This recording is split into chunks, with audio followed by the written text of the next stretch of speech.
Now they came to live with you in 2016, you and your new husband, Yes. right? Yes. And in 2016, because some genius judge in the state of Connecticut gave you custody, Child Protective Services was going to take the children away from you and your husband because of drugs. That what I'm hearing? Yeah. Yeah.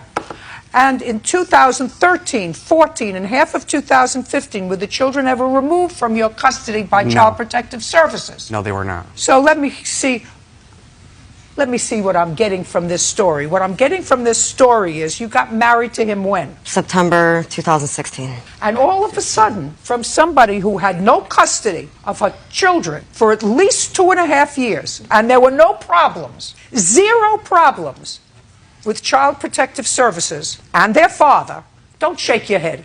There were 0 problems with Child Protective Services. In September of 2016, your daughter-in-law marries your son, and in October of 2016, Child Protective Services is going to remove all the children because both of them are drug involved. When was the baby born? When was the baby born? July 2015. Were you living with him at the time? Yes. Was the child born drug addicted? No. Who do you live with now? I live with my husband Who else? and a roommate. Now, Mr. Mendez, I just have a couple of more questions before I throw them both out. Okay. Do you understand? Yes. Did you voluntarily relinquish your 2 sons to their mother? Didn't want to do it, but due to being homeless at the time and not actually having a place to stay, I thought it was a good idea, which was my stupidity, thinking that the kids can stay with their mother until then, not knowing that the Child Services involvement was going to be called by herself. She called on her own self, and she had them removed from her care. Like, if I had a place to stay, I would take them, and I would not have Who are you living with now? Currently, I'm living with my girlfriend. What, it became too much of a burden for you to take care of the boys if you're living with your girlfriend? Due to Child Services and all the allegations that are going on, I have to go through their process. Allegations with regard to whom? What Miss Menacci is saying about me, like Carmela. She wasn't saying anything about you in 2014 and 2015. Or 2011, back or to then. 2011 when the kids were living with you. Yeah. All of a sudden now.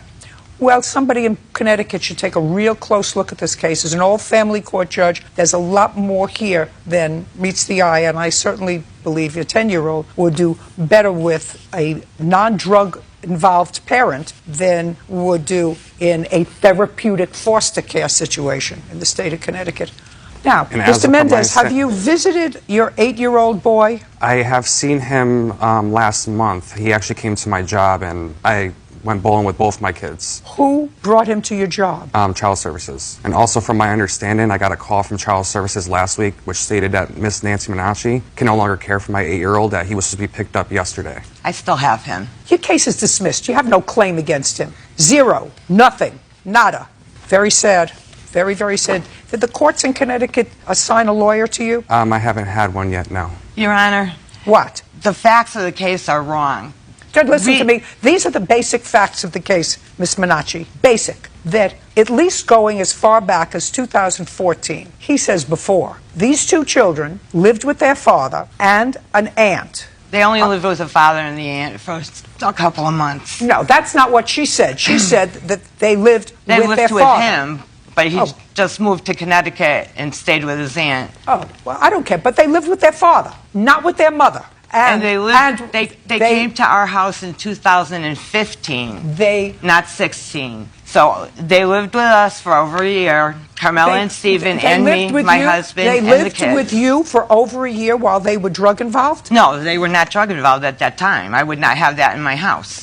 That was 2016, Your Honor. They had moved out April of last year. Listen to me. Your case is dismissed. We're done.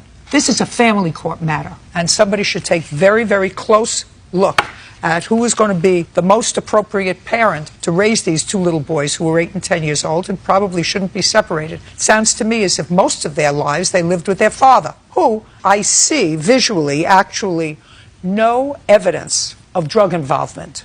I can't say the same on this side. Well, we're done.